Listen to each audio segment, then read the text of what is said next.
No verão de 1943, a Alemanha nazista estava prestes a lançar aquela que seria sua última grande ofensiva no fronte oriental. A Operação Zitadelle, nome de código para a Batalha de Kursk, representava a derradeira tentativa de Hitler de recuperar a iniciativa estratégica perdida após a catástrofe de Stalingrado. O que os alemães não sabiam era que este seria o golpe que selaria definitivamente o destino do Terceiro Reich. Após a devastadora derrota em Stalingrado em fevereiro de 1943, onde o 6º Exército Alemão foi completamente destruído, a Wehrmacht enfrentava um dilema existencial. Mais de 300.000 soldados alemães foram mortos, capturados ou desapareceram nas ruínas da cidade às margens do Volga. A mítica invencibilidade alemã havia sido despedaçada. O Exército Vermelho, antes considerado uma força desorganizada e tecnicamente inferior, havia demonstrado capacidade de não apenas resistir, mas de destruir completamente uma das mais poderosas formações militares alemãs. Na primavera de 1943, enquanto o gelo derretia nas estepes ucranianas, os estrategistas alemães identificaram uma oportunidade tentadora. Ao sul de Orel e ao norte de Belgorod, as forças soviéticas haviam criado um saliente profundo centrado na cidade de Kursk. Este bolsão avançava cerca de 200 quilômetros para dentro das linhas alemãs, com aproximadamente 150 quilômetros de largura. Para os generais da Wehrmacht, aquele saliente representava uma oportunidade clássica de manobra de pinça, onde forças atacando simultaneamente do norte e do sul poderiam cercar e destruir dezenas de divisões soviéticas. Hitler ficou obcecado com esta ideia. A Operação Zitadelle seria diferente das campanhas anteriores. Seria uma demonstração do poder tecnológico alemão. A ofensiva seria liderada pelos mais novos e avançados equipamentos militares que a indústria de guerra alemã podia produzir. Os novos tanques Panther e os pesados Tiger, junto com os caça-tanques Ferdinand, seriam as estrelas desta operação. Hitler acreditava que a superioridade técnica alemã compensaria qualquer vantagem numérica soviética. O planejamento da operação começou em abril de 1943. O Grupo de Exércitos Centro, sob comando do Marechal de Campo Günther von Kluge, atacaria de norte com o 9º Exército comandado pelo general Walter Model. Do sul, o Grupo de Exércitos Sul, comandado pelo Marechal de Campo Erich von Manstein, lançaria o 4º Exército Panzer sob o comando do general Hermann Hoth. Os dois braços da pinça se encontrariam em Kursk, fechando o cerco sobre as forças soviéticas. No papel, o plano parecia simples e decisivo, mas os alemães enfrentavam um problema crítico: o tempo. Cada semana de atraso permitia que os soviéticos fortalecessem suas defesas. Hitler insistiu em adiar repetidamente o ataque, esperando que mais tanques Panther e Tiger ficassem disponíveis. Os generais mais experientes, particularmente Guderian, o pai das tropas Panzer, argumentavam veementemente contra o adiamento. Guderian alertou Hitler diretamente. Cada dia de espera dava aos soviéticos mais tempo para se preparar, e as novas armas não estavam totalmente testadas. O que os alemães não sabiam era que os soviéticos estavam perfeitamente cientes de seus planos. A rede de espionagem soviética, incluindo o famoso espião britânico John Cairncross, que trabalhava em Bletchley Park, havia fornecido a Stalin informações detalhadas sobre a Operação Zitadelle. O líder soviético e seu alto comando tomaram uma decisão estratégica revolucionária: não atacar primeiro, mas sim permitir que os alemães se esgotassem contra defesas preparadas, para então lançar uma devastadora contra-ofensiva.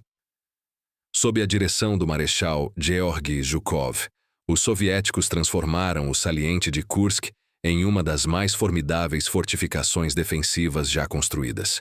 8 linhas defensivas foram construídas em profundidade, estendendo-se por mais de 250 quilômetros para dentro do saliente. Mais de 400.000 civis locais foram mobilizados para cavar trincheiras, construir bunkers e criar obstáculos antitanque. Campos minados densos foram semeados com mais de 1 milhão de minas terrestres e antitanque. A artilharia soviética foi concentrada em densidades sem precedentes. Mais de 20 mil canhões e morteiros foram posicionados ao longo das linhas defensivas. Peças antiaéreas foram instaladas em configurações antitanque, prontas para engajar os blindados alemães com fogo direto. Os soviéticos também posicionaram seus novos canhões antitanque de 76 milímetros em posições camufladas, criando zonas de morte para os tanques alemães. A Força Aérea Soviética, a VVS, foi massivamente reforçada. Mais de 2.600 aeronaves foram concentradas sobre Kursk, incluindo os novos caças Yak-9 e La-5. Os pilotos soviéticos, muitos deles veteranos experientes que haviam sobrevivido aos primeiros anos devastadores da guerra, estavam determinados a contestar o domínio aéreo que a Luftwaffe havia desfrutado anteriormente.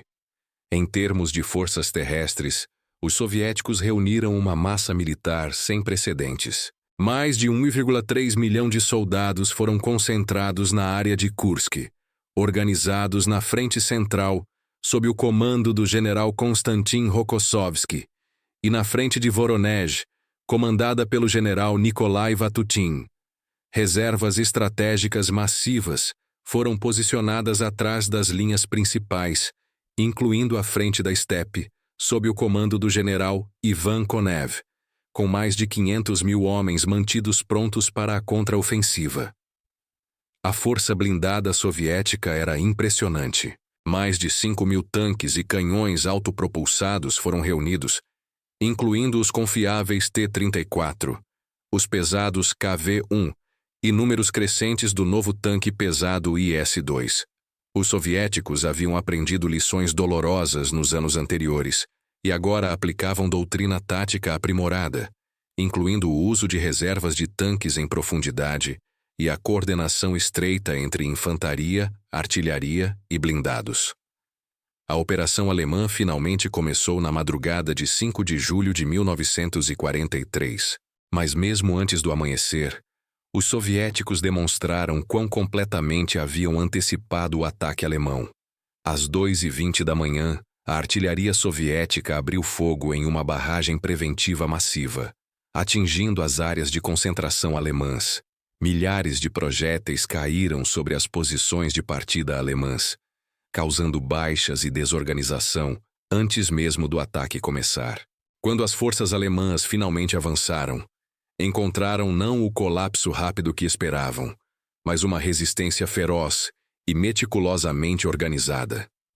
No setor norte, o 9º Exército do General Model atacou com 9 divisões Panzer e uma divisão Panzer Grenadier, apoiadas por mais de 300 tanques Tiger e Ferdinand.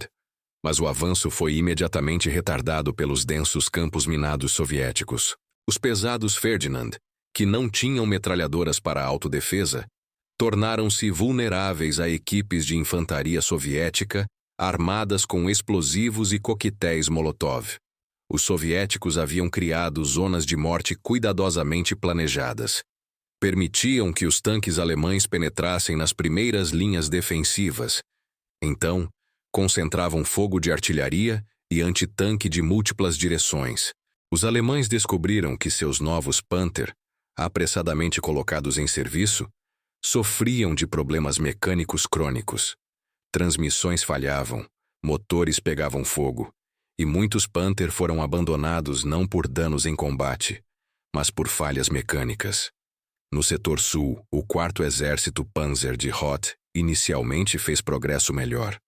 As divisões Panzer de Elite SS, incluindo a Leibstandarte Adolf Hitler, Das Reich e Totenkopf, atacaram com ferocidade fanática.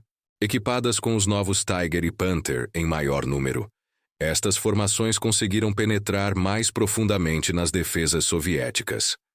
Mas cada quilômetro era comprado com sangue e metal, e as linhas defensivas soviéticas pareciam intermináveis. A batalha atingiu seu clímax em 12 de julho, perto da pequena vila de Prokhorovka. O que aconteceu ali se tornaria a maior batalha de tanques da história.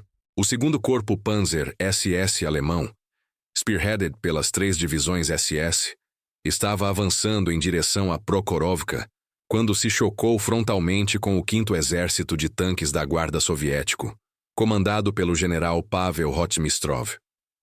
Rotmistrov havia recebido ordens diretas de Zhukov: atacar os Panzer SS e detê-los a qualquer custo.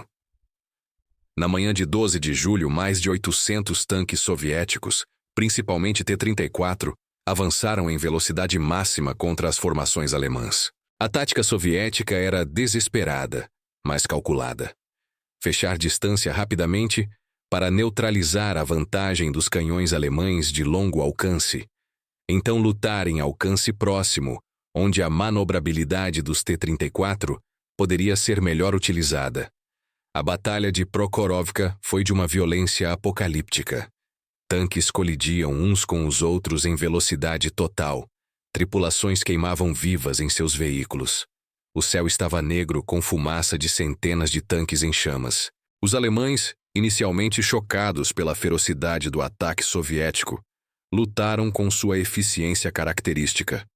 Os canhões dos Tiger destruíam T-34s a distâncias onde os soviéticos não podiam revidar efetivamente. Mas os soviéticos continuavam vindo, onda após onda. No final daquele dia sangrento, o campo de batalha estava coberto com centenas de tanques destruídos de ambos os lados. Os soviéticos haviam perdido mais tanques que os alemães. Algumas estimativas sugerem que mais de 300 T-34s foram destruídos contra cerca de 70 tanques alemães. Mas esta era precisamente a matemática que os soviéticos podiam aceitar, e os alemães não. A União Soviética tinha capacidade industrial para substituir suas perdas. A Alemanha não tinha. Mais crucialmente, os soviéticos haviam detido o avanço alemão. O segundo corpo Panzer SS, apesar de não ter sido destruído, estava exausto e incapaz de continuar a ofensiva. As divisões SS haviam perdido sua capacidade de ataque decisivo.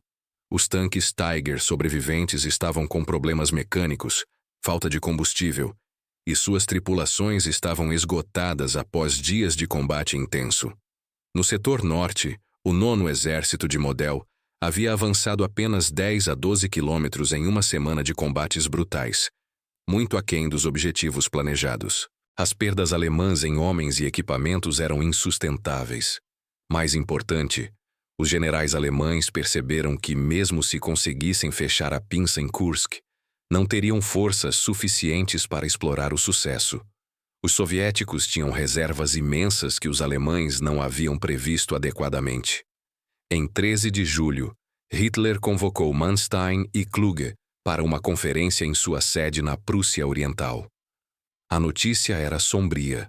Os aliados ocidentais haviam desembarcado na Sicília em 10 de julho, abrindo uma nova frente que exigia tropas alemãs. Hitler, enfrentando a realidade do fracasso em Kursk e a ameaça no Mediterrâneo, tomou uma das decisões mais significativas da guerra: cancelar a Operação Zitadelle. Manstein protestou vigorosamente, argumentando que estava prestes a alcançar um avanço decisivo. Mas Hitler estava inflexível. A ofensiva havia falhado em seu objetivo estratégico de destruir as reservas soviéticas e recuperar a iniciativa. Em vez disso, havia consumido as reservas Panzer alemãs, que nunca poderiam ser totalmente substituídas.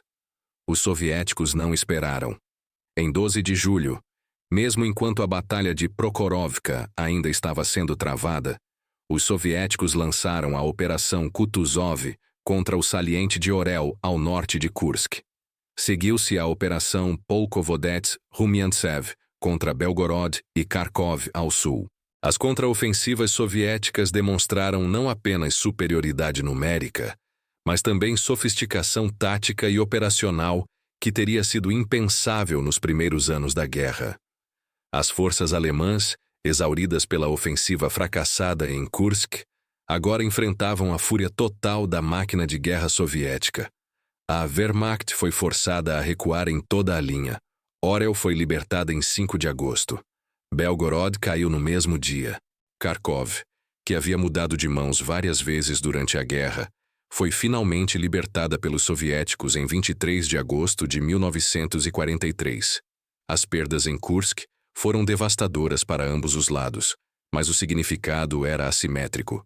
Os alemães perderam aproximadamente 200.000 homens entre mortos, feridos e capturados. Mais criticamente, perderam cerca de 760 tanques e canhões de assalto e aproximadamente 1.400 aeronaves. Para a Wehrmacht, estas perdas eram irreparáveis. A nova geração de tanques Panther e Tiger havia sido comprometida em combate antes de estar totalmente pronta, e a produção alemã nunca poderia substituir as perdas na velocidade necessária.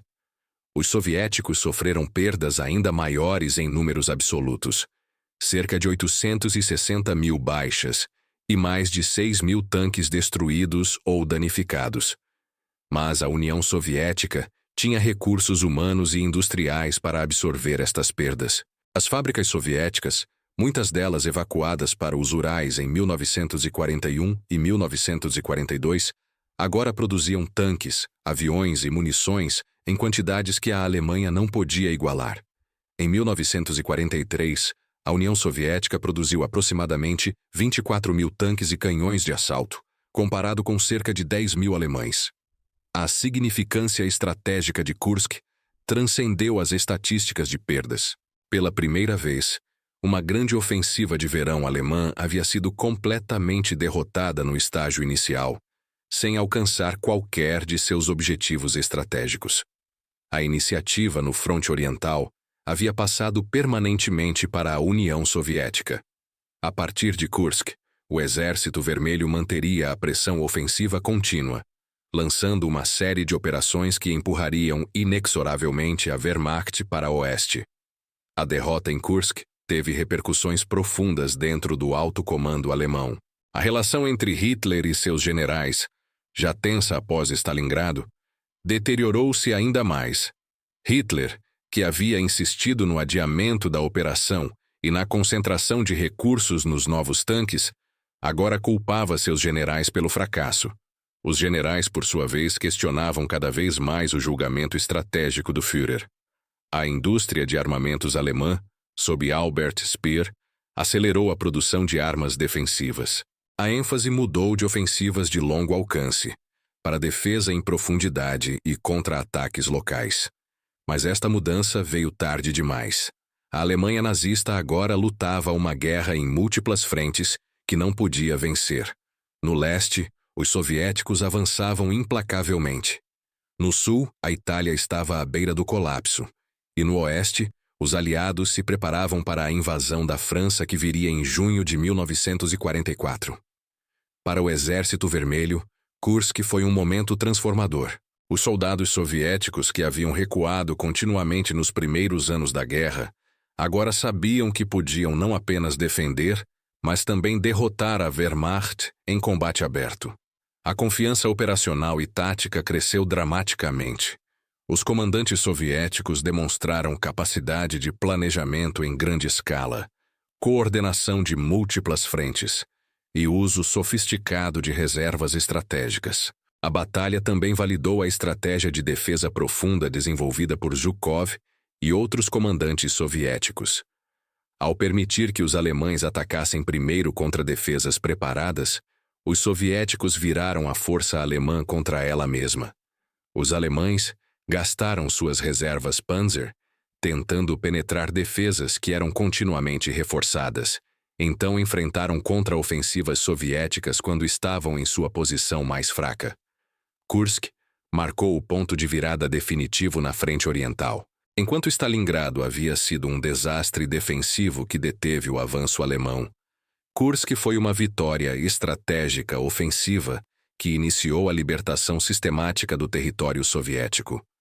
Nos 2 anos seguintes, o Exército Vermelho lançaria 10 operações ofensivas estratégicas, conhecidas como os 10 golpes de Stalin, que destruiriam sistematicamente o grupo de Exército Centro, libertariam a Ucrânia e a Bielorrússia e levariam a bandeira vermelha até as portas de Berlim. A superioridade aérea também mudou permanentemente em Kursk. A Luftwaffe, que havia dominado os céus no início da guerra, descobriu que a VVS era agora um adversário formidável. Pilotos soviéticos em aeronaves modernas como o Yak-9 e Ela-5 contestaram ferozmente cada engajamento. A produção soviética de aeronaves, que em 1943 ultrapassou 35 mil aviões, garantiu que a Luftwaffe nunca mais recuperaria superioridade aérea no leste. A derrota em Kursk também acelerou o declínio moral alemão. Soldados da Wehrmacht, que haviam acreditado na invencibilidade alemã e na inferioridade soviética, agora enfrentavam a realidade de que estavam lutando uma guerra perdida. A disciplina e a coesão das unidades alemãs começaram a deteriorar, particularmente entre unidades não elite. O número de alemães que tentavam se render ou desertar aumentou, embora a brutal disciplina militar nazista mantivesse a maioria dos soldados lutando. Para a população soviética, Kursk representou a confirmação de que a vitória final era possível. A propaganda soviética celebrou a batalha como uma demonstração da superioridade do sistema soviético e do gênio estratégico de Stalin.